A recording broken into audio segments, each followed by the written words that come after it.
The grey autumn afternoon settled over Thornfield Manor like a shroud, its diffused light filtering through the tall windows of the third-floor schoolroom with a quality almost ethereal, almost sorrowful, as though the very air mourned something long lost.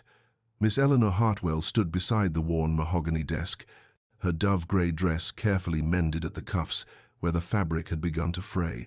a perfect complement to the melancholic atmosphere that pervaded this ancient house. The scent of approaching rain mingled with the dusty perfume of old books, creating an olfactory landscape of faded gentility and quiet resignation. Before her sat Lady Catherine Ashford, a child of 8 years with solemn dark eyes that seemed far too grave for one so young, her small fingers tracing the words of a French primer with dutiful concentration. Eleanor watched the child with a tenderness she struggled to contain within the bounds of professional propriety, recognizing in Catherine's carefully controlled composure the same protective armor she herself had learned to wear, the shield of those who have known loss and learned that displays of need invite only further injury. "Très bien, Lady Catherine," Eleanor murmured, her voice soft as the rain now beginning to patter against the window panes.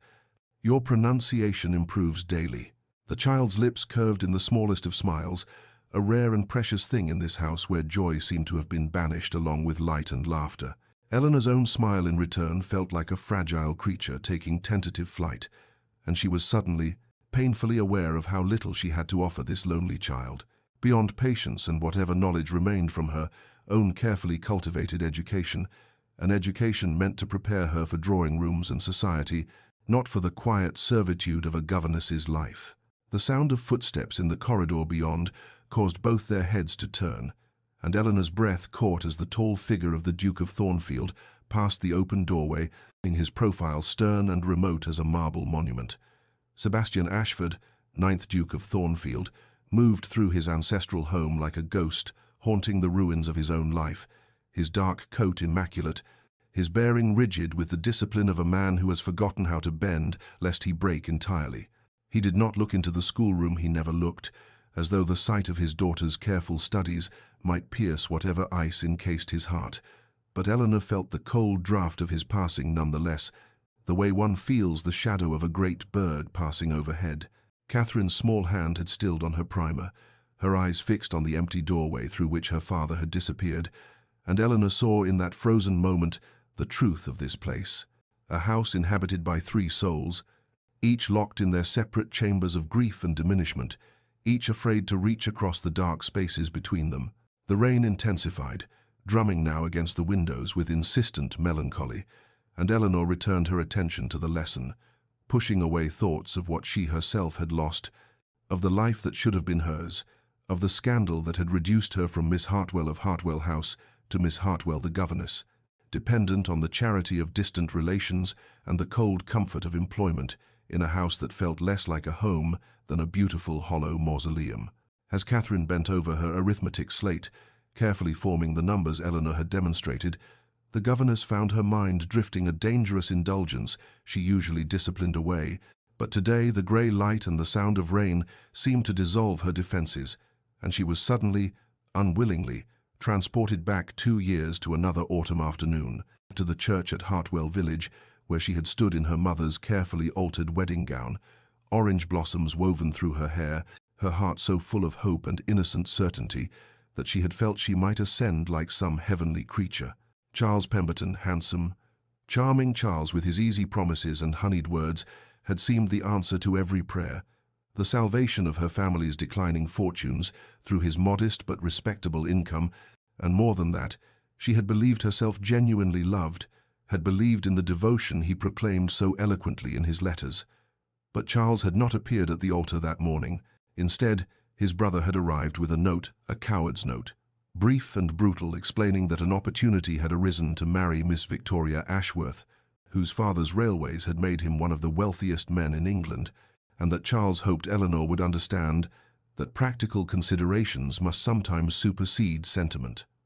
The collective gasp of the assembled guests, the pitying looks that had felt like physical blows, her mother's stifled sob, her father's face grey with humiliation and rage, these memories lived in Eleanor's body like shrapnel, small, sharp pieces of shame that shifted and cut with every breath. The scandal had been immediate and devastating. Jilted at the altar, the whispers said, cast aside for a richer bride. Obviously there must have been some deficiency in her, some failing that had caused her fiancé to flee. Her family, already struggling with her father's poor investments and accumulated debts, found themselves suddenly unable to show their faces in society. Invitations drying up like streams in drought, former friends crossing streets to avoid acknowledging them.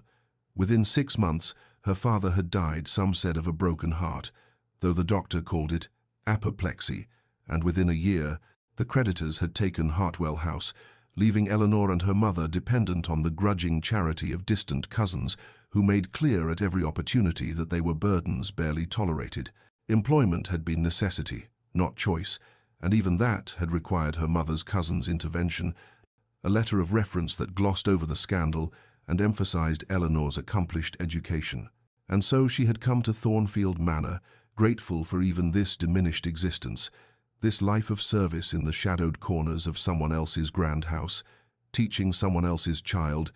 eating her solitary meals from trays carried up back staircases by servants who would never consider her their equal nor quite their better. Miss Hartwell? Catherine's small voice broke through the bitter reverie, and Eleanor looked down to find the child watching her with those two knowing eyes. You seemed very far away. Are you quite well? Eleanor summoned a smile, touched despite herself by the concern in that young face, and replied with gentle firmness, Quite well, dear child. I was merely contemplating how best to explain the principles of multiplication. Shall we continue? The Duke of Thornfield entered the schoolroom precisely 3 days after Eleanor had begun her employment, his presence announced by the subtle shift in atmosphere that accompanies those who wield absolute authority within their domain, and Eleanor felt her spine straighten reflexively, every instinct honed by her fall from grace, now alerting her to the necessity of perfect propriety, perfect competence, perfect invisibility. Miss Hartwell, he said, his voice a deep baritone that seemed to resonate in the austere room, I trust you will not object to my observing this morning's instruction. It was not truly a question, and Eleanor recognized it as such, responding with a deferential incline of her head and a murmured, Of course, Your Grace. Lady Catherine and I were just beginning our history lesson. Sebastian Ashford moved to stand near the window, his tall frame silhouetted against the grey light, his hands clasped behind his back in an attitude of rigid formality, and Eleanor was acutely conscious of his scrutiny as she guided Catherine through the lesson on the Norman conquest, her voice steady despite the nervous flutter in her chest. The Duke's face remained impassive, carved from marble it seemed, beautiful in the way monuments are, beautiful, cold, remote, eternally separate from the warm chaos of human feeling. And yet Eleanor observed the way his eyes softened almost imperceptibly when they rested on his daughter, the only crack in his formidable armor. Catherine, who had been so responsive and engaged in their previous lessons, became stilted and overly careful in her father's presence, her small voice barely above a whisper, and Eleanor ached for the child who so clearly yearned for paternal warmth yet received only distant approval. After 20 minutes that felt like hours, the Duke spoke again. Lady Catherine, you may take a quarter-hour's respite in the nursery. I wish to speak with Miss Hartwell regarding your curriculum. The child departed with a curtsy that was heartbreakingly perfect in its execution, leaving Eleanor alone with her formidable employer, and she clasped her hands before her to still their trembling, meeting his gaze with as much composure as she could summon. Your Grace, she prompted when the silence stretched thin. My daughter's progress, you find her attentive? Capable? His questions were terse, efficient, betraying nothing of his thoughts. Lady Catherine is exceptionally intelligent and diligent, Your Grace. She possesses a natural aptitude for languages and shows particular sensitivity to literature. Eleanor paused, then added with careful diplomacy, She is perhaps somewhat reserved in her manner, but I believe with patience and encouragement she may grow more confident in expressing herself. Something flickered across the Duke's features, pain perhaps, or recognition, but it vanished so quickly Eleanor thought she might have imagined it. His gaze moved to the portrait hanging above the mantelpiece, a beautiful woman with Catherine's dark eyes and a serene smile, the late Duchess frozen forever in oils and varnish,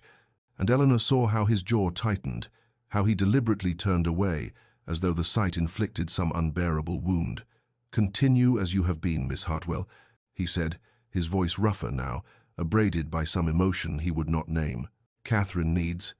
He paused, and for a moment Eleanor glimpsed something raw and lost in his expression before the ducal mask reasserted itself. "She needs steadiness, consistency, someone who will not leave her." The words hung between them, weighted with meanings Eleanor could only partly grasp, and she found herself responding with quiet conviction, "I shall endeavor to provide exactly that, Your Grace." He nodded once, a sharp, conclusive gesture, and strode from the room without another word, leaving Eleanor standing in the grey light, her heart beating strangely, surrounded by the pervasive grief that seemed to seep from the very walls of Thornfield Manor like damp. Weeks passed in the quiet rhythm of lessons and routines, the autumn deepening into richer golds and crimsons beyond the schoolroom windows, and Eleanor found herself gradually, almost imperceptibly, building a bridge to the silent, watchful child who had initially seemed as remote and guarded as the manor itself. Patience, Eleanor had learned through her own suffering, was not merely the absence of haste, but rather an active practice of presence and of showing up day after day with steady kindness, regardless of response. And she applied this hard-won wisdom to Catherine, never forcing conversation or intimacy, but simply offering herself as a reliable constant in the child's uncertain world. They established small rituals, morning readings from poetry before formal lessons began, afternoon walks in the garden when weather permitted, evening reviews of the day's accomplishments, where Eleanor praised genuine effort rather than perfection. Gradually, imperceptibly, Catherine's rigid posture softened, her monosyllabic responses expanded into sentences, her watchful wariness gave way to something resembling trust, and Eleanor felt a fierce protective tenderness growing in her chest, a sense that perhaps her ruined life might yet contain purpose if she could offer this lonely child the steadiness and affection she so desperately needed. The breakthrough came on a grey Thursday afternoon during their literature lesson, when Eleanor was reading aloud from Time's A Midsummer Night's Dream *, performing the voices with perhaps more theatrical enthusiasm than strict governess propriety allowed, giving Bottom's transformed braying such ridiculous emphasis that she nearly made herself laugh, and then suddenly, miraculously, Catherine laughed, a genuine peal of surprised delight that seemed to startle the child as much as it astonished Eleanor, and for a moment they simply stared at each other before Catherine laughed again, her small face transformed by joy, and Eleanor felt tears prick her eyes at the sheer beauty of that sound. In the corridor beyond the closed door, the Duke of Thornfield paused mid-stride, his hand arrested halfway to the doorknob, and stood motionless as his daughter's laughter, a sound he had not heard in the 3 years since his wife's death, a sound he had feared might be lost forever, rippled through the heavy silence of the manor, like sunlight breaking through clouds, and something in his chest that had been frozen solid began, painfully, to crack. Inside the schoolroom, unaware of her audience, Eleanor seized the momentum of the moment, and when the lesson concluded, she produced paper and charcoal, suggesting Catherine might like to sketch her favorite scene from the play, and watched with growing amazement as the child's careful, precise hand rendered Titania's bower with surprising artistic sensitivity, the lines confident and expressive in a way Catherine's words rarely were. "Catherine, this is remarkable," Eleanor breathed, genuinely impressed, and the child glanced up with something fragile and hopeful in her expression, asking in a near whisper, "Do you truly think so, Miss Hartwell?" And Eleanor responded with absolute conviction, "I do, dear child. You have a gift, a way of seeing beauty and translating it onto paper. This is something precious, something to be nurtured and celebrated." Catherine's smile, small but genuine, felt like a victory more significant than any Eleanor had achieved in her former life, and as she carefully set the drawing aside to be preserved, she thought that perhaps this quiet making of difference in one small life might be enough to redeem her own story's painful chapters, might be purpose enough for a woman the world had deemed ruined and unworthy. And in that moment, Eleanor felt something she had not experienced since standing jilted at the altar. She felt needed, valued, and despite everything she had lost, strangely grateful for where circumstance had delivered her. Eleanor descended the main staircase long after the household had retired, her single candle casting wavering shadows on the panelled walls, moving through the silent corridors with the careful stealth of one who knows herself to be transgressing invisible boundaries, for servants and governesses occupied that ambiguous territory between servant and family, were not meant to wander the principal rooms after dark. Yet she desperately needed a volume of poetry to complete tomorrow's lesson on the Romantics, and the schoolroom's limited collection had proven inadequate. The library door stood ajar, a sliver of golden light spilling into the darkened hallway, and Eleanor's heart sank with the realization that she was not alone in her nocturnal wandering, her first instinct being to retreat before discovery. But curiosity, or perhaps fate, stilled her flight, and she pushed the door open wider, stepping into the magnificent room with its floor-to-ceiling shelves and the scent of leather and old paper and beeswax. The Duke of Thornfield sat at the massive oak desk, still dressed but disheveled in a way she had never witnessed, his cravat loosened, his dark hair disordered as though he had run his hands through it repeatedly, and he was surrounded by correspondence, letters and documents spread in chaotic profusion, his head in his hands, in an attitude of such profound weariness that Eleanor's breath caught, for this was not the imposing, controlled aristocrat who moved through his manner like a cold wind, but rather a man besieged by burdens he could not escape. "Your Grace," she said softly, prepared to apologize and withdraw, but he looked up with eyes that were hollowed and red-rimmed, and for a moment he seemed not to recognize her, lost in whatever private torment the correspondence had conjured. "Miss Hartwell," he said at last, his voice rough and unguarded. "Forgive me. I did not expect, that is, I thought myself alone." Eleanor should have made her excuses and departed. Propriety demanded nothing less, yet something in his expression, a desperate loneliness that mirrored her own, compelled her to remain. "I came seeking a book for tomorrow's lesson," she explained, then added with careful gentleness, "but I can return another time if you prefer solitude." He gestured toward the shelves with a weary hand. "Take what you need. The books, at least, have no expectations, no demands they press upon one." There was such bitter exhaustion in his tone that Eleanor found herself moving closer, drawn by an instinct she could not name. "Your Grace, forgive my presumption, but you seem... that is, might I be of any assistance?" He laughed, a harsh sound devoid of humor. "Unless you can resurrect the dead or turn back time, I think not, Miss Hartwell." The silence stretched between them, and then, and as though some dam had broken, he continued, "My wife died 3 years ago this month. Childbirth. The infant survived mere hours, and I have discovered that grief does not diminish with time so much as one simply becomes better at performing normalcy around it." Eleanor's throat tightened with recognition, with the understanding that comes from having oneself been intimate with loss. "I think," she said quietly, moving to stand before the desk, her candle illuminating her face in the dimness, "that we are never taught how to live with grief, only how to hide it. And perhaps that is the greater tragedy, that we must suffer in isolation rather than acknowledging that sorrow is simply love's other face." He looked at her then, truly looked, and something shifted in his expression, a recognition perhaps that she spoke not from platitude but from experience. "You have known loss," he said, "and it was not quite a question." "I have known the death of a life I expected to live," Eleanor replied, then added with quiet honesty, "which is not the same as losing a beloved person, but is perhaps a distant cousin to that particular grief." The Duke nodded slowly, and for several minutes they remained thus, two wounded souls regarding each other across the desk's paper-strewn surface, and Eleanor felt the strange intimacy of shared understanding, the recognition that beneath the vast gulf of social position, pain made equals of all. "I have forgotten how to live beyond duty," he said finally, his voice barely above a whisper. "I perform the role of father, of duke, of master of this estate, but I cannot remember what it feels like to simply be." Eleanor's heart ached for him, and she offered the only comfort she possessed. "Perhaps that is enough for now, Your Grace. Perhaps simply continuing, simply showing up each day for those who depend upon you, is itself a form of courage.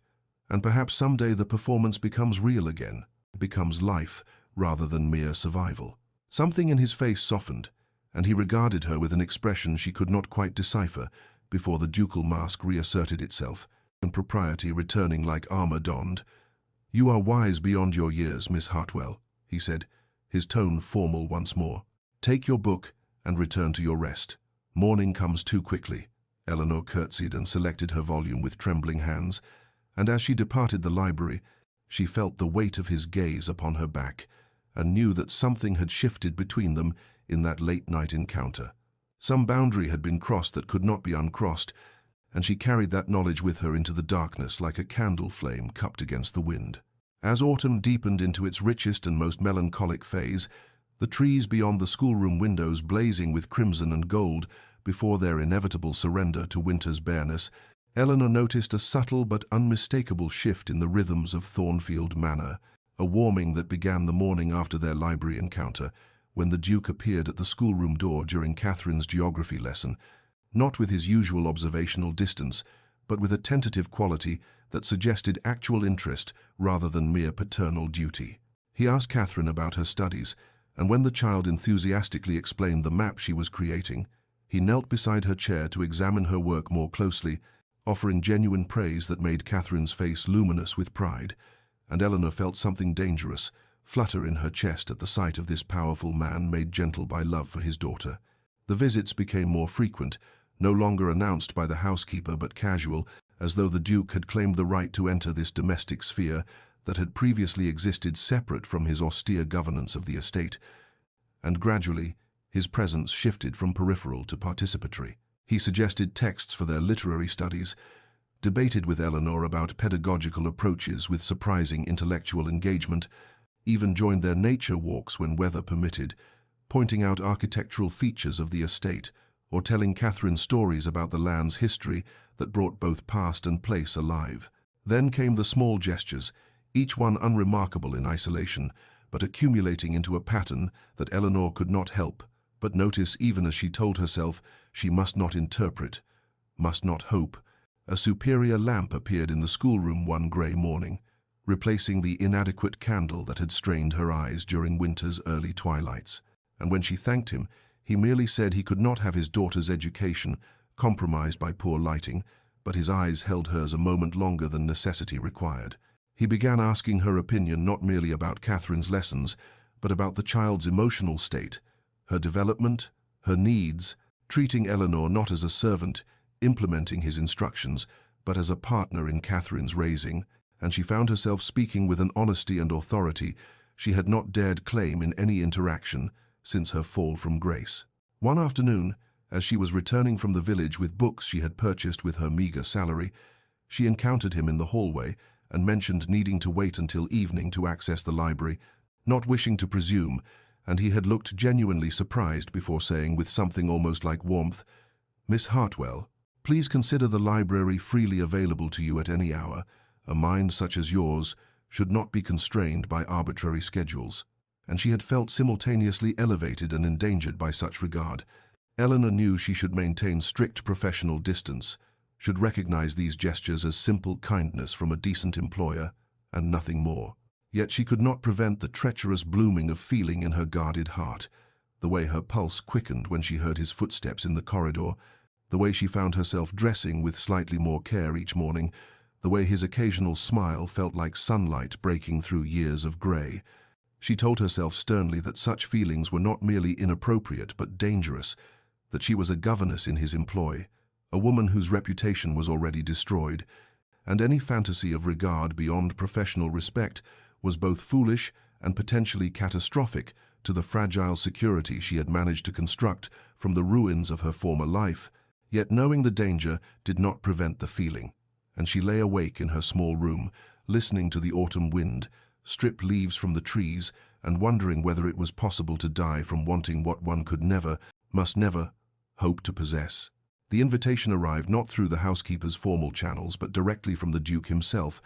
who appeared at the schoolroom door one grey afternoon as Eleanor was helping Catherine with her watercolours, and said with a careful formality that nevertheless could not quite disguise an underlying uncertainty, "Miss Hartwell, I wonder if you might consent to dine with Catherine and myself this evening in the small dining room rather than taking your meal in your quarters. It seems absurd that you should eat in isolation when you are so integral to this household's functioning." And Eleanor's heart had performed a complicated maneuver somewhere between her chest and throat, for she understood immediately the significance of such an invitation, the boundary it crossed, the implicit elevation it suggested. She had dressed with trembling hands that evening, her limited wardrobe offering little choice, but she selected her least worn day dress in deep blue, a remnant from her former life that still retained some elegance despite its age. And as she descended to the small dining room, a more intimate space than the grand, formal dining hall, used only by family, she felt acutely conscious of every step, every breath, the way one feels when approaching a precipice whose depth cannot be accurately judged. Catherine was already seated, fairly vibrating with excitement at this disruption of routine, and the Duke stood as Eleanor entered, his courtesy impeccable but his expression betraying something that might have been nervousness in a man less rigidly controlled. And Mrs. Patterson, the housekeeper, who was overseeing the service, regarded Eleanor with a look of such pointed disapproval that it felt like a physical touch. The meal itself was an exercise in careful navigation, conversation stilted and formal, as though they were strangers, rather than people who had spent increasing amounts of time together, who had shared that moment of vulnerable honesty in the library, who had gradually built something that felt dangerously like connection. Yet the very awkwardness contained its own intimacy, the shared recognition that something significant was occurring beneath the surface of polite exchanges about the weather and Catherine's studies. Catherine chattered happily, delighted to have Eleanor at table, asking questions and telling stories with the unself-conscious ease of a child who does not yet perceive the complex social architecture that governs adult interactions,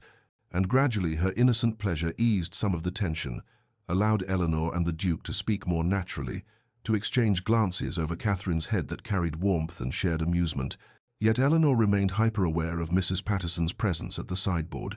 of the invisible line she was crossing simply by sitting at this table, of the fact that she was a governess, a paid employee, a woman whose reputation was already destroyed, and whose presence in this space would be noted and judged by every servant in the household. The news likely travelling to the village by morning, more fodder for gossip about the scandalous Miss Hartwell, who had once been jilted at the altar and now presumably had pretensions above her station. But beneath her anxiety ran something else, something she dared not name or examine too closely. The way the Duke looked at her across the candle-lit table, not with the distant courtesy of employer to employee, but with something warmer, something that saw her not as a function, but as a person. And when their eyes met over the soup course, she saw in his expression a mirror to the hidden wounds she carried, a recognition that they were both, in their different ways, survivors of losses that had fundamentally altered them, and that perhaps in this strange domestic arrangement they had found something neither had been seeking but both desperately needed, though what that something was, neither dared yet to speak aloud. The necessity of Catherine's new winter boots and various educational supplies brought them to the village on a crystalline November morning, the air sharp enough to sting the lungs and the sky, that particular shade of blue that seems to amplify sound and light, and Eleanor had hoped to complete their errands with quiet efficiency,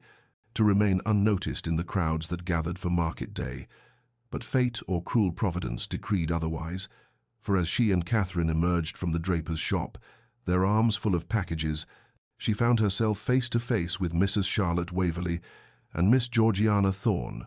ladies who had once been her intimate friends, who had sat in her family's drawing-room and called her Dear Eleanor, and planned their futures together, as though friendship were an immutable force rather than a thing contingent upon social standing and reputation. The recognition in their eyes was immediate and followed just as swiftly by something Eleanor had come to know too well in the 2 years since her ruination, that particular combination of embarrassment and disdain that allowed for intimates to justify their cruelty as righteous propriety, and Mrs. Waverley had actually turned her back, physically pivoting to examine a shop window with exaggerated interest, while Miss Thorne offered a smile of such cutting pity that it felt more violent than outright insult before they both moved away. Skirts deliberately pulled aside as though Eleanor's disgrace might transfer through proximity, and their voices carried back with crystalline clarity, meant to be heard. I cannot fathom what desperation led the Duke to employ such a woman in his household. One can only hope he guards his silver. Her sort cannot be trusted. Eleanor had stood frozen on the cobblestones, her face burning despite the cold, her chest constricted as though someone had pulled stays too tight, and she felt Catherine's small hand slip into hers, felt the child's confusion in the pressure of those fingers, and when she looked down, She saw in Catherine's intelligent eyes the beginning of comprehension that the world contained cruelties she had not yet fully understood. "Miss Hartwell, why did those ladies turn away from you?" Catherine asked with the devastating directness of childhood, and Eleanor had to swallow twice before she could speak, had to force her voice to steadiness, while around them the market continued its indifferent bustle, people passing with averted eyes or curious stares, and she knelt on the cold stones despite the impropriety, bringing herself level with Catherine's troubled face. "Sometimes, my dear, people make judgments about others based on circumstances they do not fully understand," Eleanor said carefully, choosing words that would convey truth without burdening a child with the full weight of society's viciousness. "And sometimes those judgments are unkind, but they reflect more on the judge than on the judged, and we must simply bear them with dignity."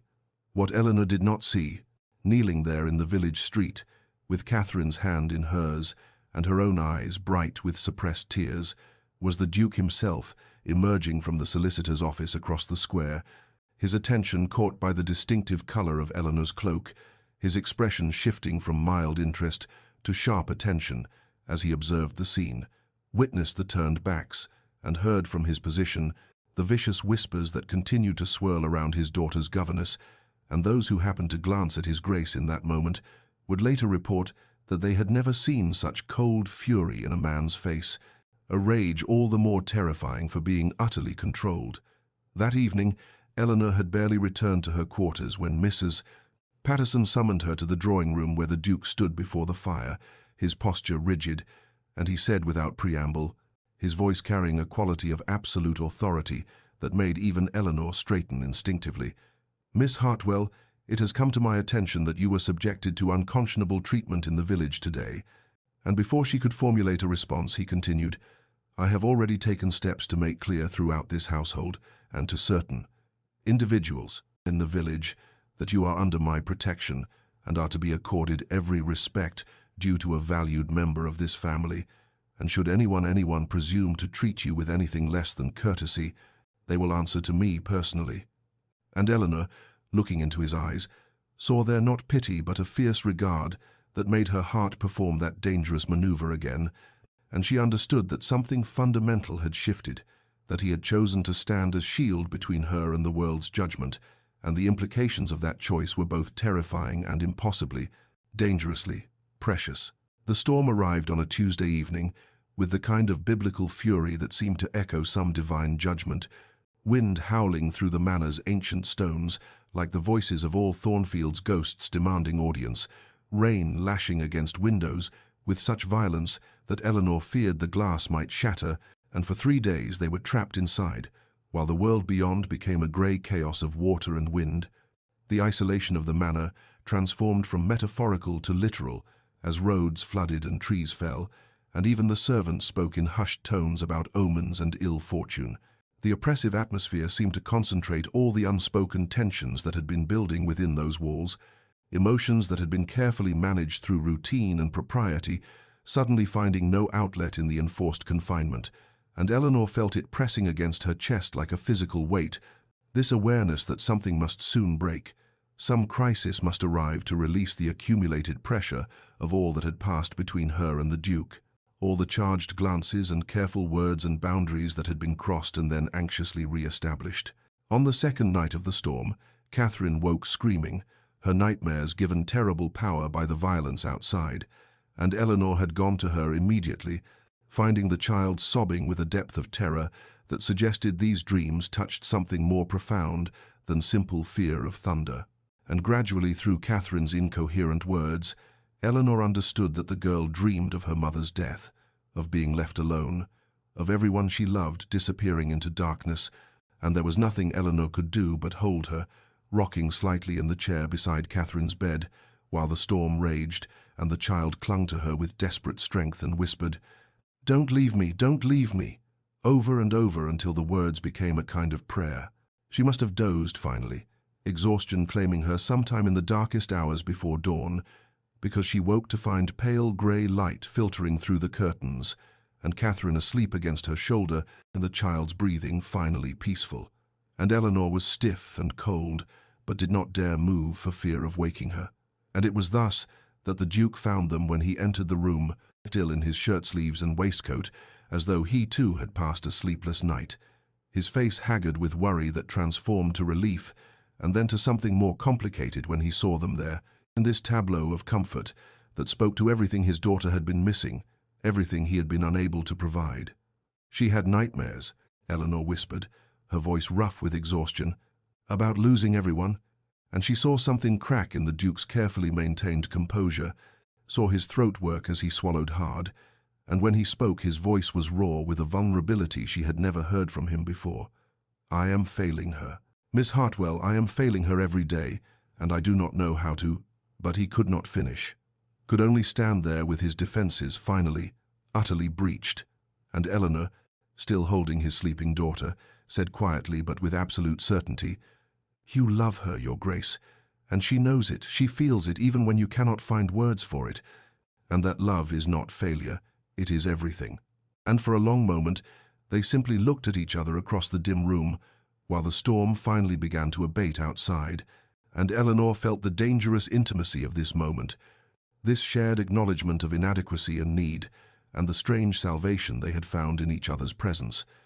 Before the Duke seemed to recall himself, straightening with visible effort and retreating behind courtesy's shield once more, but not before she had seen in his eyes something that made her heart both soar and break, the recognition that they were bound now by something that could not easily be undone. The weeks that followed the storm carried a quality of inevitability, as though that night of shared vulnerability had broken some final barrier, and now there could be no retreat to their former careful distance, and the Duke Sebastian, though Eleanor still could not bring herself to think of him by his Christian name, began dining with them each evening, as a matter of course rather than exception, the three of them forming something that resembled a family in all but name, and the conversations that unfolded across candlelit tables grew increasingly personal,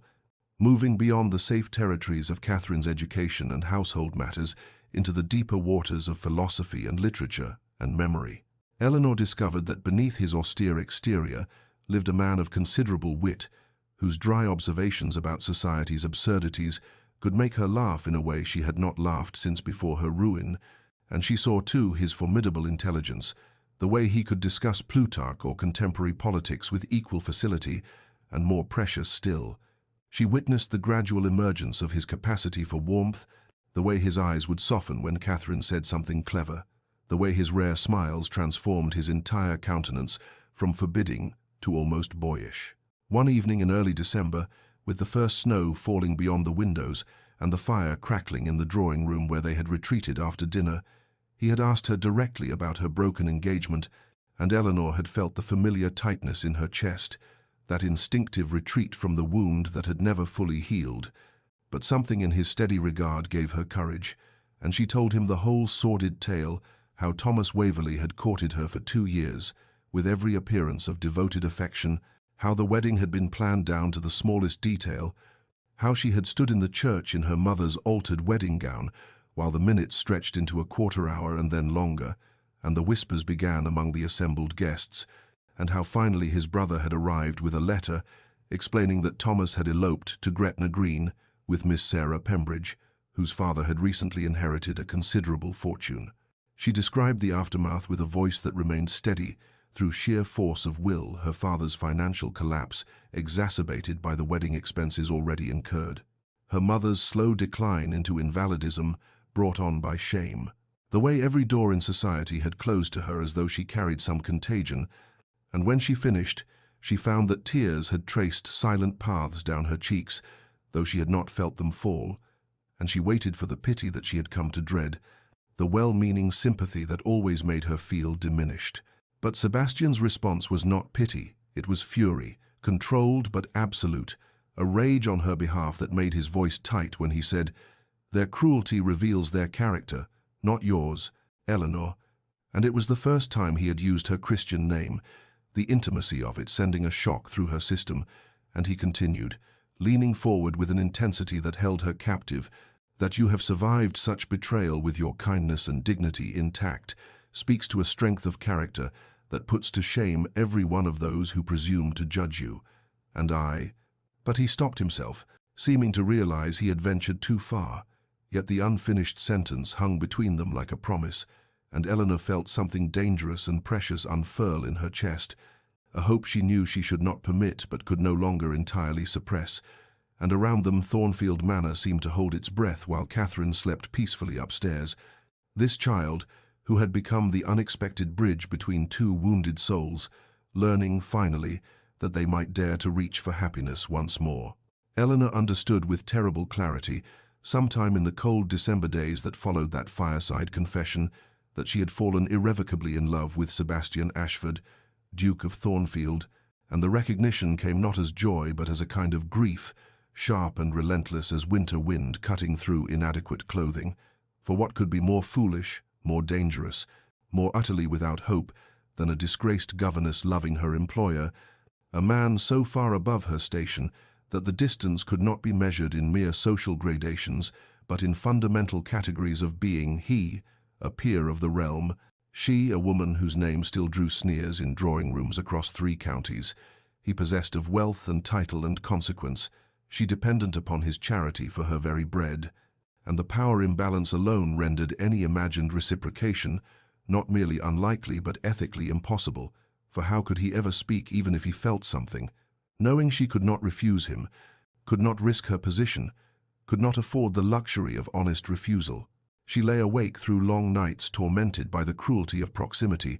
forced to witness daily the man he was beneath the ducal reserve, his tenderness with Catherine, his increasing ease in her own company, the way candlelight caught in his dark hair during their evening conversations, the rumble of his rare laughter, the intelligence that sparked in his grey eyes when they debated some point of philosophy or literature, and knowing that all of this was forbidden to her, and that she existed in his life only by his sufferance, and only in the strictly circumscribed role of employee, that to reach for more would be to risk everything, including the fragile sense of purpose she had built here, the love Catherine had come to bear her, the small dignity she had managed to salvage from ruin. She considered leaving, composing resignation letters in her mind during lessons, while Catherine practiced penmanship, imagining herself safely distant in some other household where her heart would not be hourly broken by the sight of what she could never have. But always she came back to Catherine's face, the trust there, the blossoming confidence, and she knew she could not abandon this child who had already lost so much, could not inflict another wound in service of her own protection, and so she was trapped in this exquisite torture of her own making, and she resolved with something like desperation to reimpose the boundaries that had somehow dissolved, to retreat back into proper professional distance, to armor herself against the dangerous intimacy that had grown between them, like some beautiful invasive vine that would ultimately strangle everything it touched. The weather turned properly bitter in the final weeks before Christmas, frost coating the windows in elaborate patterns that seemed like nature's mockery of her frozen heart, and Eleanor made herself cool and correct in her manner, avoiding the evening drawing-room gatherings when possible, keeping conversation strictly to Catherine's progress and household necessities, building walls around herself with each careful word and averted gaze, even as she felt something precious dying inside her, even as she saw the confusion and then the hurt in Sebastian's eyes when she declined his invitations. Even as winter closed around Thornfield Manor like a fist, and she told herself this was wisdom, this was survival. This was the only possible path for a woman who had already learned too well the price of hoping for what could never be hers. Lady Pemberton arrived on a slate-grey afternoon 3 days before Christmas, her carriage pulling up to Thornfield Manor with all the inevitability of an approaching storm, and Eleanor, watching from the schoolroom window with Catherine beside her, felt a presentiment of disaster even before the elegant woman emerged in a rustle of emerald silk and expensive furs, her posture radiating that particular brand of aristocratic assurance that Eleanor had once moved among but now could only observe from her diminished position. The Duke's sister swept into the manor with barely concealed purpose, and within an hour the household was transformed by her presence, servants suddenly more formal and watchful, arrangements being made for dinner guests Eleanor had not known were expected, and when Lady Pemberton finally visited the schoolroom, ostensibly to meet her niece, but clearly to assess the governess, Eleanor felt those sharp hazel eyes cataloguing every detail of her person and finding each wanting, the slightly worn but carefully mended dress, the ink stain on her right hand's middle finger, theorness that came from loving both Catherine and Catherine's father beyond what was permitted or wise. "Miss Hartwell," Lady Pemberton said with a smile that held no warmth, "how devoted you are to spend the holidays here rather than with your own family, though I suppose circumstances make that arrangement convenient for all parties." And the delicate emphasis on circumstances made clear she knew precisely the scandal that had driven Eleanor to seek employment, and Eleanor felt that familiar shame crawl up her spine, even as she maintained her composure, and replied evenly that she was grateful for the position and found great reward in Catherine's education. That evening brought the true torture, for Lady Pemberton had brought with her a guest, Miss Arabella Houghton, a young woman of impeccable breeding and considerable beauty, whose family's wealth was matched only by their social prominence.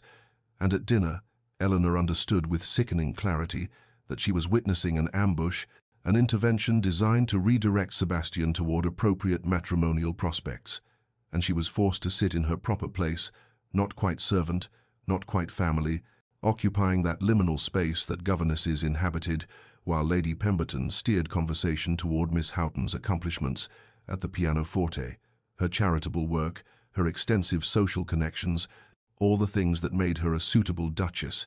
everything Eleanor could never be. Sebastian appeared miserable throughout the meal, his responses to Miss Houghton's gentle overtures polite but mechanical, and twice his eyes found Eleanor's across the table with an expression that might have been apology or appeal. But Eleanor could not allow herself to interpret,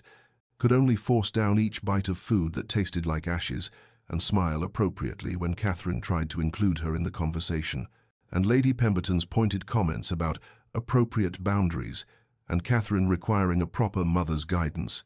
not merely a governess's instruction, landed like blows even as they were delivered with saccharine sweetness, and Eleanor saw with perfect clarity the future that awaited her. Watching Sebastian marry this lovely, suitable woman, becoming irrelevant as a new duchess took her place, perhaps being dismissed entirely or perhaps retained out of pity, which would be worse, and when the dinner finally ended and she could escape to her quarters, she found she was shaking, not with tears, but with the terrible understanding that she had been foolish to hope even briefly that the careful distance she had reimposed might protect her heart, for it was already too late, already lost, and now she would be forced to witness its final destruction in the form of Sebastian's duty-bound marriage to someone who belonged in his world in all the ways Eleanor never could. The crisis came the following afternoon when Catherine, who had been unusually quiet through breakfast, found Eleanor in the schoolroom preparing the day's lessons and asked in a voice so small it barely carried across the room, "Miss Hartwell, are you going to leave me?" And Eleanor felt her heart contract because she could not bear to lie to this child who had already endured too much loss. And so she set down the grammar text and knelt before Catherine and said gently, "Why would you ask such a thing, darling?" And Catherine's grey eyes, so like her father's, filled with tears as she whispered, "Aunt Pemberton says Papa needs a proper wife, and Miss Houghton keeps talking about how she would redecorate the nursery and hire a French governess, and everyone says it will happen soon, and when Papa marries her you will have to go away because the new Duchess will want her own people, and I cannot lose you too. I cannot.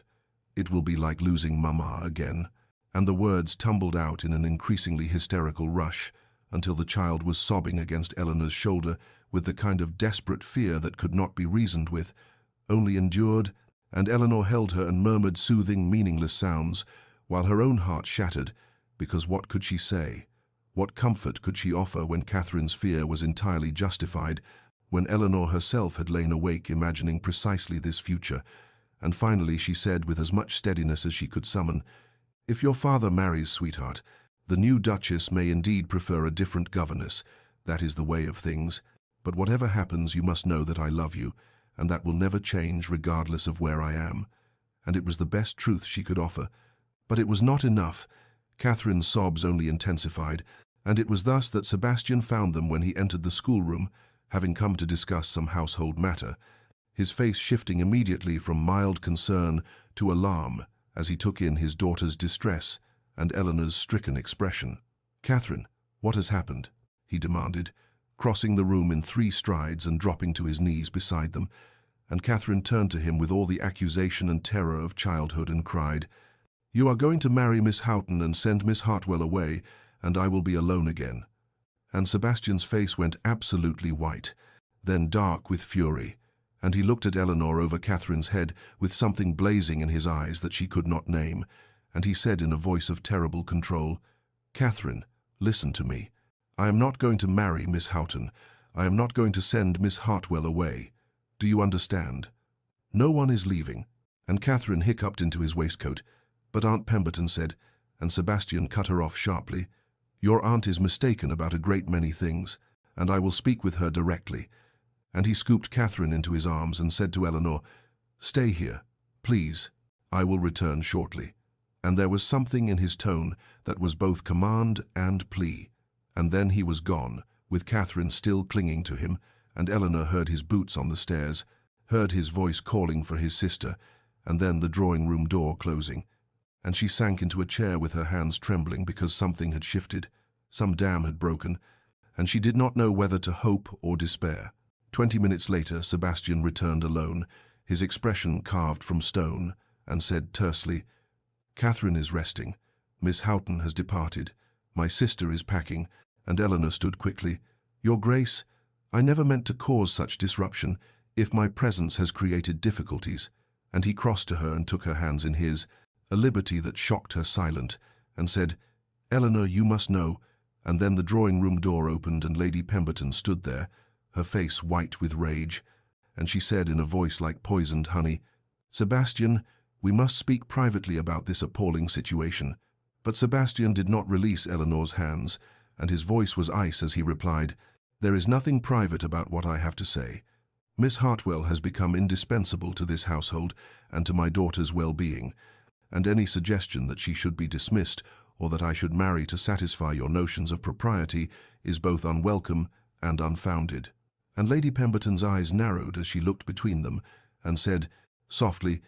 "You care for her, for the governess, Sebastian, the scandal." And Sebastian said with the finality of a judge pronouncing sentence, "I have had quite enough of society's judgments, Amelia, and I find I care not at all what is said in drawing-rooms by people whose opinions have never brought me one moment of happiness." And Eleanor felt the world tilt beneath her feet as Lady Pemberton drew herself up and said, coldly, "Then you are a fool, brother, and I will not stay to watch you destroy yourself," and swept from the room with all the outraged dignity of thwarted will. Sebastian walked the grounds of Thornfield Manor for hours after his sister's carriage disappeared down the drive, his boots crunching through the crusted snow that had fallen overnight, and the winter air burned in his lungs. But he welcomed the sharp clarity it brought because he needed to think, truly think, about what had just transpired and what it meant and where it would lead. And as he walked past the frost-silvered gardens and the bare orchard and the stone wall that marked the eastern boundary of the estate, he found himself retracing not just physical paths, but the emotional journey of the past months. Remembering the man he had been when Eleanor first arrived, a hollow shell moving through prescribed duties,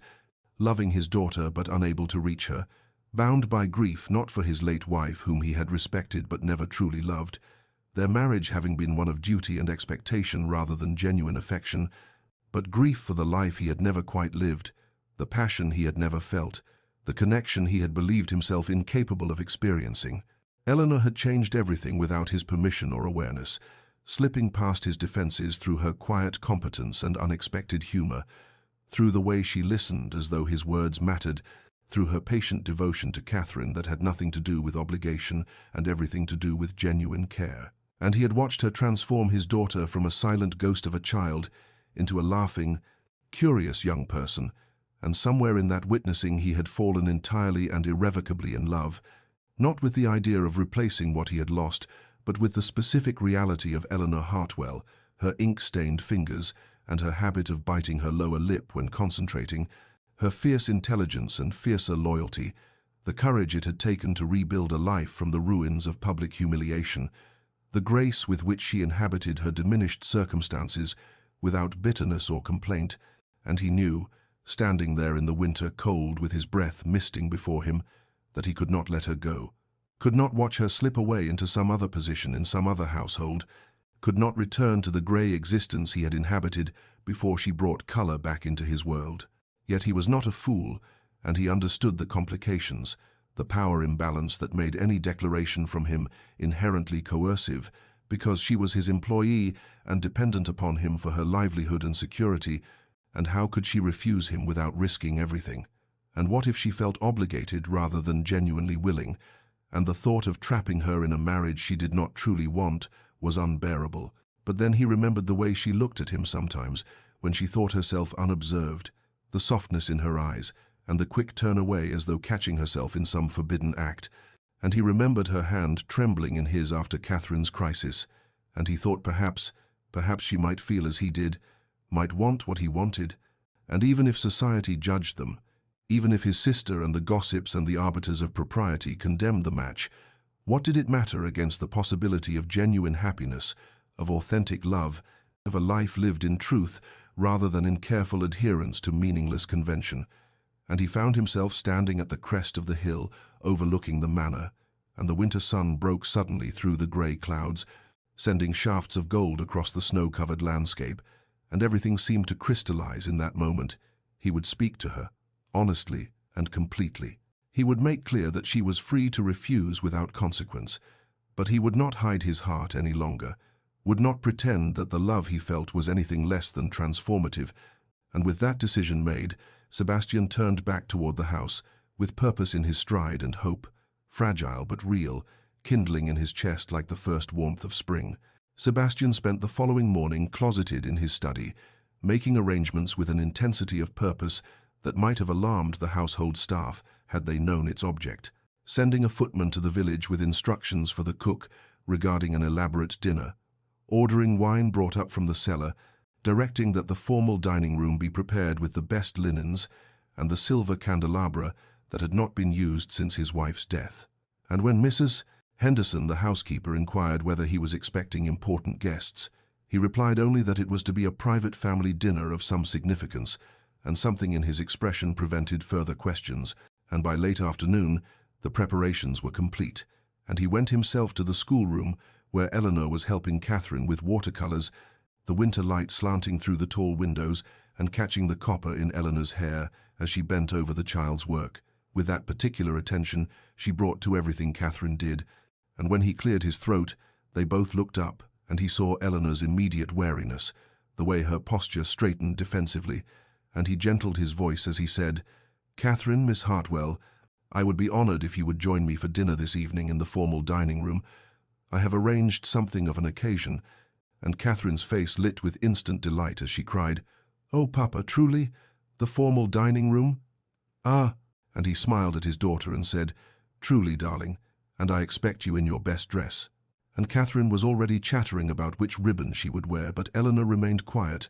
her dark eyes searching his face with an expression he could not quite read, hope and fear, and something almost like resignation, and he held her gaze for a moment, longer than strictly necessary, and said softly,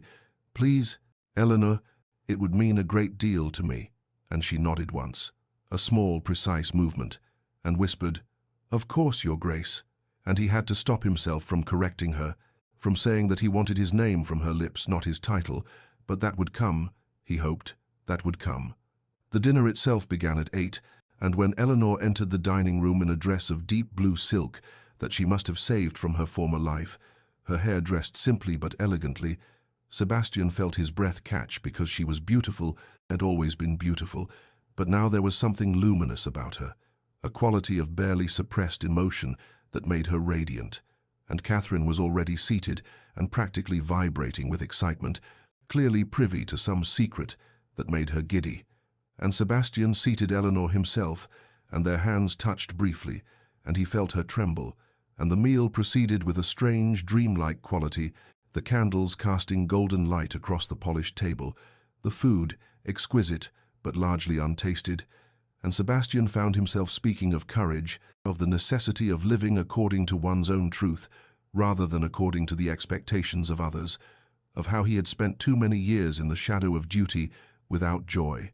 And Eleanor listened with her eyes fixed on his face and her hands clasped tightly in her lap, and he spoke of love, of how when it was genuine it transformed everything it touched, made the previously impossible suddenly essential, gave meaning to all that had been mere existence. And Catherine watched them both with bright knowing eyes. And finally, Sebastian said gently, "Catherine, darling, it is time for bed." And Catherine rose obediently, but not before throwing her arms around Eleanor and whispering something that made Eleanor's eyes fill with tears. And then it was just the two of them, the candles burning low, the vast room suddenly intimate. And Eleanor looked at him with such naked vulnerability that Sebastian knew he could wait no longer, that the moment he had been building toward had finally, irrevocably, arrived. Sebastian rose from his chair and moved around the table with deliberate slowness, giving Eleanor time to flee if she wished, but she remained seated, her hands gripped together so tightly her knuckles showed white, and he took the chair beside hers rather than looming over her, wanting this to be a conversation between equals despite everything that made equality between them structurally impossible. And he began quietly, his voice rough with the weight of what he was about to reveal. "Eleanor, I must speak to you with complete honesty, and I beg you to listen to the end before you respond, because what I have to say will alter everything between us, and I need you to understand the fullness of it before you make any decision." And she turned to face him, her dark eyes wide and luminous in the candlelight, and he continued, "These past months you have transformed this house, you have transformed my daughter, and you have transformed me. Though I suspect you do not realize the extent of it, I was a dead man when you arrived, Eleanor, going through the prescribed motions of living without any true engagement with life itself. My marriage was one of duty and expectation, and while I respected my late wife, we were never truly companions of the heart. And after she died, I thought myself incapable of the kind of love I had read about in books, the kind that consumes and completes and makes everything else pale by comparison. And then you came with your quiet strength and your wounded dignity and your extraordinary capacity for love, and I watched you heal my daughter with patience and genuine care.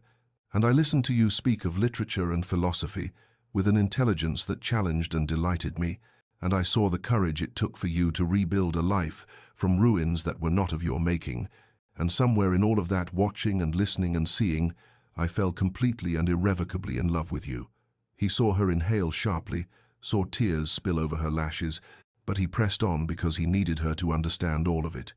"I know the impossible position this puts you in. I know that you are my employee and dependent upon me for your security and livelihood, and I know that any proposal from me carries an inherent coercion, because how can you refuse without risking everything? And that knowledge has tormented me, Eleanor, because the last thing I want is to trap you or force you into something you do not genuinely desire, but I cannot continue as we are, pretending that what I feel is merely regard or respect or gratitude, when the truth is that I love you with an intensity that frightens me.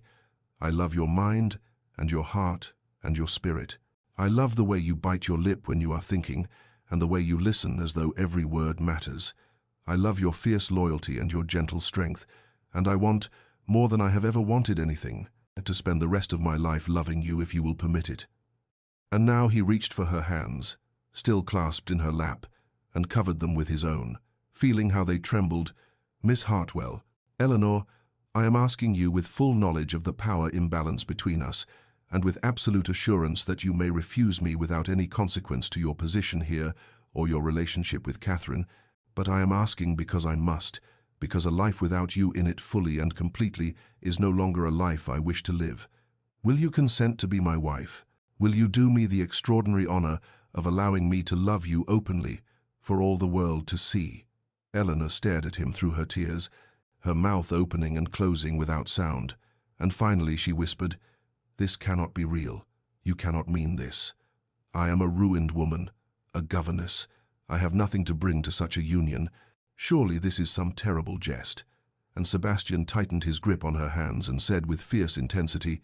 "It is no jest. I have never been more serious about anything in my life, and you are not ruined, Eleanor. You are remarkable. The scandal that drove you here revealed the smallness of those who judged you, not any failing in yourself. And as for what you bring everything. You bring life and love and meaning. You bring the future I thought I had lost." And he watched as her walls crumbled, as belief slowly dawned in her eyes, and she whispered,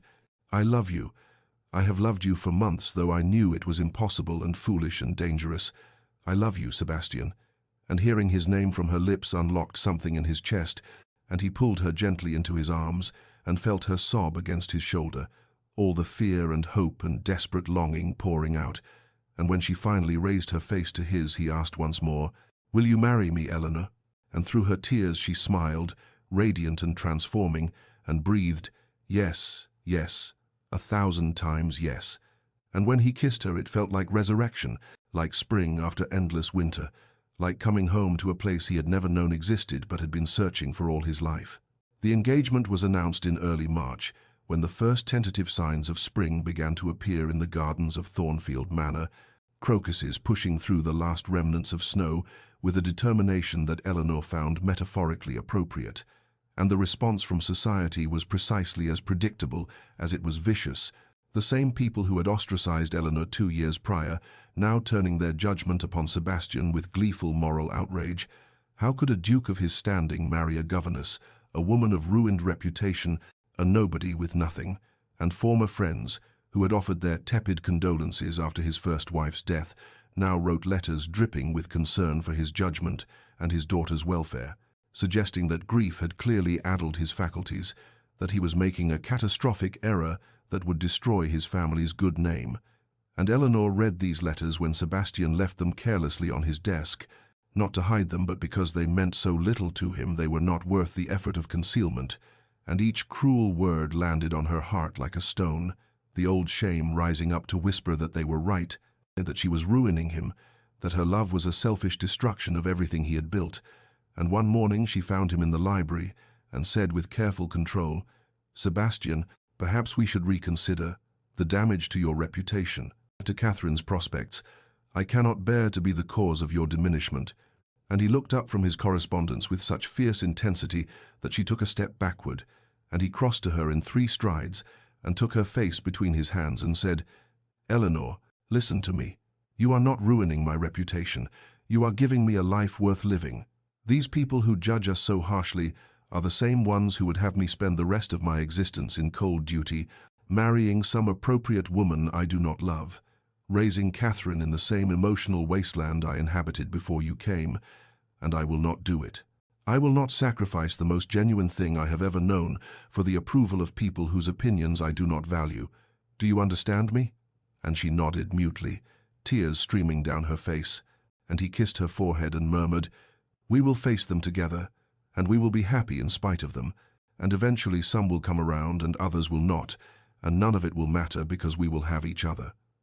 And slowly, with the steady accumulation of small moments, Eleanor began to believe him, began to walk through the manor, not as a governess, stealing moments above her station, but as the future Duchess, learning the management of the household from Mrs. Henderson, who had softened considerably since the engagement and now treated Eleanor with cautious respect, sitting at Sebastian's right hand at dinner and expressing opinions about the estate's management, allowing Catherine to call her Eleanor rather than Miss Hartwell, in preparation for the day she might be called something closer still. And Sebastian was unwavering in his public devotion, making a point of escorting her on his arm when they attended church, introducing her to visitors as his betrothed, with such evident pride that some of the more flexible members of society began to reconsider their censure, reasoning that if the Duke was so certain, then perhaps there was more to Miss Hartwell than the scandal suggested. And Catherine was incandescent with joy, telling anyone who would listen that she was gaining a mother who loved her. And in the evenings when Eleanor still sometimes fell into doubt, Sebastian would take her hand and remind her that love, true love, was worth any price society might demand. And gradually, as winter yielded fully to spring, Eleanor began to inhabit her new role, not with the tentative uncertainty of someone waiting to be cast out, but with the quiet confidence of someone who had finally, impossibly, come home. The wedding took place on a mild morning in late April, when the gardens of Thornfield Manor were alive with the soft colors of spring, cherry blossoms drifting like snow across the lawn, and the air carrying the scent of earth and new growth. And though Sebastian had offered Eleanor a grand ceremony in London, with all the attendant spectacle befitting a duke's marriage, she had quietly requested something smaller, more intimate, something that felt true to what they had found together, rather than a performance for people whose opinions had never protected her when she needed protection. And so the ceremony was arranged in the manor's small chapel, with only Catherine and Mrs. Henderson, and a handful of servants who had come to genuinely care for Eleanor, along with Sebastian's sister, who had, after considerable soul-searching, decided that her brother's happiness mattered more than society's approval, and the vicar, who had known Sebastian since childhood and who conducted the service with sincere warmth rather than grudging duty. Eleanor wore a gown of ivory silk, simple in its lines but exquisitely made, her dark hair arranged in soft curls with a few apple blossoms tucked among them, and when Sebastian saw her walking toward him down the short aisle, with Catherine preceding her as flower girl scattering rose petals with solemn concentration, his expression transformed into something so openly adoring that several witnesses found themselves wiping away tears, because here was a man who had been dead to life itself and was now so evidently, luminously alive. The vows they exchanged were traditional in form, but weighted with meaning that only they fully understood. When Eleanor promised to honor and cherish him, she was promising to see him fully and to recognize the man beneath the title. And when Sebastian promised to love and protect her, he was promising to stand between her and every judgment, every cruelty, to be the shelter she had never had. And when he said, "I promise to honor your courage, to deserve the gift you have given me, and to build with you a life of genuine joy," his voice broke slightly and Eleanor's eyes filled with tears. And the vicar pronounced them husband and wife with evident satisfaction, and Sebastian kissed his bride with a tenderness that spoke of reverence as much as passion. And Catherine launched herself at them both, wrapping her arms around their legs and crying, "Now we are a proper family," which made everyone laugh through their tears. The wedding breakfast that followed was held in the morning room, where Eleanor had once taken her solitary meals as governess, but now the space was transformed with flowers and sunlight, and a table laden with delicacies, and the conversation flowed easily, punctuated by laughter and shared stories, and Eleanor sat beside her husband, still adjusting to the strangeness and wonder of that word, and caught his eye, and saw reflected there the same profound gratitude she felt. Not gratitude to society for accepting them, because society largely had not, but gratitude to each other for the courage to reach across the barriers that should have kept them apart. Gratitude for love that had healed wounds both had thought permanent, and as the breakfast concluded and guests prepared to depart, Sebastian took Eleanor's hand and brought it to his lips and murmured, "Happy, my love?" And she smiled, radiant and certain, and answered, "More than I ever imagined possible." And in that moment, she understood that redemption had come not through the world's forgiveness, but through the simple, revolutionary act of being genuinely loved and choosing to believe herself worthy of it. 5 years had passed since that April wedding, 5 years that had transformed Thornfield Manor from a place of cold duty and lingering grief into a home alive with warmth and laughter, and on a golden afternoon in early summer, Eleanor stood in the garden, watching her husband Sebastian chase their youngest child, a boy of 3 named Thomas, between the rose bushes, while their daughter Anne, and just turned 4, squealed with delight from her perch on the garden bench, and Catherine, now 16 and poised on the edge of young womanhood, sat beside Eleanor, sketching the scene with the considerable artistic talent that had first revealed itself in those early lessons years ago. And she looked up from her work and said, "Mamma, do you think Papa realizes he has leaves in his hair?" And Eleanor laughed, the sound coming easily, naturally, so different from the careful, measured responses of her governess days, and answered, "I suspect he does not care in the slightest." And indeed, Sebastian looked utterly unburdened by ducal dignity as he scooped Thomas into his arms and spun him around, the child's laughter ringing across the gardens like bells, and Eleanor felt the familiar swell of gratitude that still caught her by surprise, even after 5 years of marriage, gratitude for this impossible life that had grown from the ashes of her ruin, and she reached over to squeeze Catherine's hand, this girl who was not hers by blood, but was absolutely hers by love, who had chosen months ago to call her Mama rather than Eleanor, and who signed her letters home from the brief visits to friends as "Your devoted daughter, Catherine," and the girl squeezed back, sharing a smile of perfect understanding before returning to her sketch. The manor itself bore evidence of transformation in every room, the heavy drapes that had blocked light replaced with shears that let the sun stream through, fresh flowers in every hallway, the sound of children's footsteps and voices where once there had been only oppressive silence, and Eleanor had slowly made her mark not just as Duchess, but as a woman determined to use her position for something meaningful. And 2 years ago, She had established a small school on the estate grounds for girls of reduced circumstances, daughters of gentlewomen who had fallen on hard times, offering them education and skills so they might support themselves with dignity, rather than face the limited, desperate options Eleanor herself had known. And Sebastian had supported the project without hesitation, had in fact told visitors with evident pride that his wife had taught him that love and opportunity were not finite resources to be hoarded, but infinite gifts that grew in the giving. She had overheard him just that morning speaking with the vicar, who had come to discuss parish business. And the vicar had remarked on the change in Thornfield, how the entire atmosphere had shifted, and Sebastian had said, "My wife has taught me that a heart can expand infinitely if one has the courage to let it. I thought I had no more room for love after losing my first wife, but Eleanor showed me that love does not replace love, it multiplies it, and I am wealthier now in every way that matters than I have ever been." And Eleanor, passing in the corridor, had paused unseen, tears pricking her eyes as they still did when confronted with evidence of this extraordinary gift she had been given. And now Sebastian approached, carrying a giggling Thomas, Anne toddling beside them, and he met Eleanor's gaze with that look of absolute devotion that never failed to make her breath catch. And he said, "Your family requires your attention, your grace. There is a dispute about whether we should have strawberry tarts or lemon cakes with tea." And Eleanor rose, accepting Thomas into her arms, and feeling his small warm weight settle against her, and answered, "I believe this requires a family council." And together they walked toward the house, Catherine gathering her sketching materials to follow, and Eleanor thought as she had thought countless times before that this life, this impossible, beautiful life, was so far beyond what she had imagined. That grey autumn afternoon, when she had first arrived at Thornfield, believing her story was effectively over, and she understood now that endings were sometimes simply beginnings in disguise, waiting for courage and love to reveal them as such.